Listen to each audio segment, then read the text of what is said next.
23 अप्रैल 2025 को कश्मीर के टूरिज्म के ताज का हीरा पहलगाम की शांति टूट गई। बंदूकधारियों ने टूरिस्टों पर गोलियां चलाईं, 26 लोग मारे गए और कई जख्मी।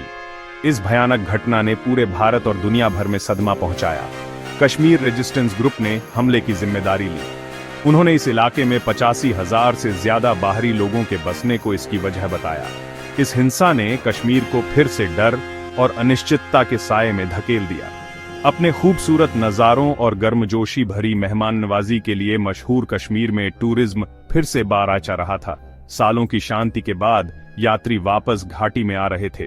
टूरिज्म पर बहुत ज्यादा निर्भर रहने वाली स्थानीय अर्थव्यवस्था आखिरकार सुधार के संकेत दिखा रही थी।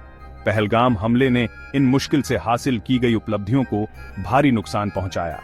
इसने क्षेत्र में शांति की नाजुकता की कड़वी याद दिला दी। यह हमला कश्मीर की जटिल वास्तविकताओं का एक गंभीर प्रमाण है। यह क्षेत्र लंबे समय से भारत और पाकिस्तान के बीच एक विवाद का विषय रहा है। दोनों देश पूरे क्षेत्र पर अपना दावा करते हैं और इस विवाद ने दशकों से संघर्ष और अविश्वास को हवा दी है। यह हमला हिंसा के लगातार खतरे को उजागर करता है जो कश्मीर के वर्तमान और भविष्य पर छाया हुआ है। अंतर्राष्ट्रीय समुदाय ने इस हमले की निंदा की और संयम बरतने और तनाव कम करने का आह्वान किया। हालांकि इस घटना ने निस्संदेह भारत और पाकिस्तान के बीच तनाव बढ़ा दिया है। यह हमला क्षेत्र के सामने आने वाली चुनौतियों और स्थायी समाधान की आवश्यकता की कठोर याद दिलाता है। कश्मीर में शांति और स्थिरता का रास्ता लंबा और कठिन है। हमले के तुरंत बाद कश्मीर से पर्यटकों का पलायन शुरू हो गया। घबराए हुए यात्रियों को वहां से निकालने के लिए एयरलाइंस ने फ्लाइट्स बढ़ा दी।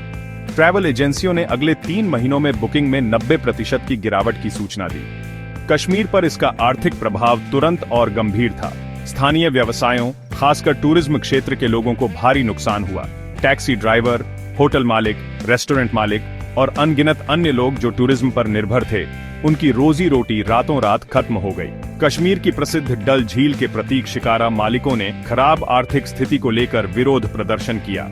कभी पर्यटकों से भरी रहने वाली उनकी रंग बिरंगी नावें अब खाली पड़ी थीं, जो इंडस्ट्री के अचानक ठप होने को दर्शाती हैं। कश्मीर की एक प्रमुख आवाज विधायक सज्जाद लोन ने हमले की निंदा की। उन्होंने इस क्षेत्र और इसके लोगों के लिए विनाशकारी आर्थिक परिणामों पर जोर दिया।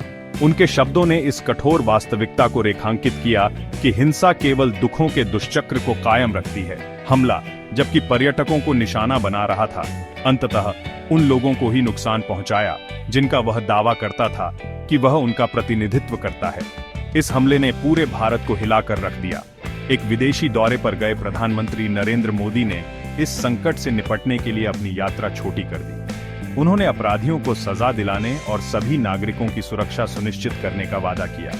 हालांकि उनके शब्दों ने कई भारतीयों के डर को कम नहीं किया, जो अब कश्मीर को नई आशंकाओं से देखते हैं। पहलगाम हमले पर भारत की प्रतिक्रिया तेज और बहुआयामी थी। राजनयिक मोर्चे पर भारत ने पाकिस्तान के खिलाफ कई कदम उठाए। इनमें दोनों देशों के बीच एक महत्वपूर्ण जल बंटवारे समझौते, सिंधु जल संधि को निलंबित करना शामिल था। भारत ने एक प्रमुख सीमा क्रॉसिंग को भी बंद कर दिया, जिससे तनाव और बढ़ गया। एक महत्वपूर्ण कदम में भारत ने पाकिस्तानी नागरिकों के लिए वीजा सेवाएं निलंबित कर दी और पाकिस्तान से भारत में अपनी राजनयिक उपस्थिति कम करने को कहा। देश में मौजूद पाकिस्तानी सैन्य सलाहकारों को पर्सना नॉन ग्राटा घोषित कर दिया गया और उन्हें जाने के लिए कहा गया। इन उपायों ने उस गंभीरता को दर्शाया जिसके साथ भारत ने हमले में पाकिस्तान की कथित भूमिका को देखा। पाकिस्तान ने भारत के आरोपों और कार्रवाइयों को खारिज करते हुए उतनी ही ताकत से जवाबी कार्रवाई की। सिंधु जल संधि के निलंबन को युद्ध का कार्य माना गया। बदले में पाकिस्तान ने भारतीयों के लिए वीजा निलंबित कर दिए, सभी द्विपक्षीय समझौतों को रोक दिया और भारत से पाकिस्तान में अपनी राजनयिक उपस्थिति कम करने को कहा। भारतीय एयरलाइनों के लिए हवाई क्षेत्र बंद कर दिया गया था और दोनों देशों के बीच व्यापार ठप हो गया था। भारत और पाकिस्तान के बीच बढ़ते तनाव ने क्षेत्रीय सुरक्षा के बारे में गंभीर चिंताएं पैदा कर दी। स्थिति नियंत्रण से बाहर होने की संभावना थी, जिससे दक्षिण एशिया में नाजुक शांति को खतरा था। अंतर्राष्ट्रीय समुदाय ने दोनों देशों से संयम बरतने और स्थिति को शांत करने के लिए बातचीत में शामिल होने का आग्रह किया। संघर्ष का साया पूरे क्षेत्र पर मंडरा रहा था। पहलगाम हमले का कश्मीर में सुरक्षा की धारणा पर गहरा प्रभाव पड़ा है। लोकल सर्कल्स द्वारा किए गए एक सर्वेक्षण से नुकसान की सीमा का पता चला। मई और दिसंबर 25 के बीच कश्मीर की यात्रा की योजना बनाने वाले 6,807 उत्तरदाताओं में से चौंका देने वाले 62% ने अपनी योजना रद्द कर दी। इसके अलावा केवल 29% ने अगले 3 वर्षों में कश्मीर जाने की इच्छा व्यक्त की। ये आंकड़े कश्मीर में पर्यटन के भविष्य के लिए एक निराशाजनक तस्वीर पेश करते हैं। इस हमले ने एक पुनरुत्थानशील और सुरक्षित कश्मीर की छवि को चकनाचूर कर दिया है, जिसे हाल के वर्षों में सावधानीपूर्वक बनाया गया था। कभी फलता फूलता पर्यटन उद्योग, जिसने 24 में 30 लाख से ज्यादा पर्यटकों को देखा, अब यात्रियों का विश्वास वापस पाने के लिए एक कठिन लड़ाई का सामना कर रहा है। कश्मीर के पर्यटन क्षेत्र के लिए ठीक होने का रास्ता लंबा और कठिन होने वाला है।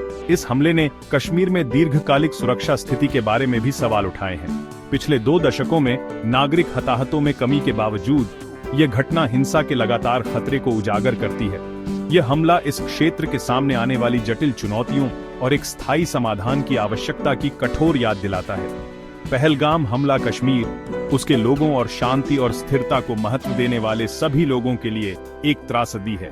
ये शांति की नाजुकता और हिंसा के विनाशकारी परिणामों को रेखांकित करता है। ठीक होने का रास्ता लंबा और चुनौतीपूर्ण होगा, जिसके लिए सभी हितधारकों के ठोस प्रयास की आवश्यकता होगी। केवल बातचीत, समझ और शांति के प्रति प्रतिबद्धता के माध्यम से ही कश्मीर घाव भरने और पुनर्निर्माण की उम्मीद कर सकता है।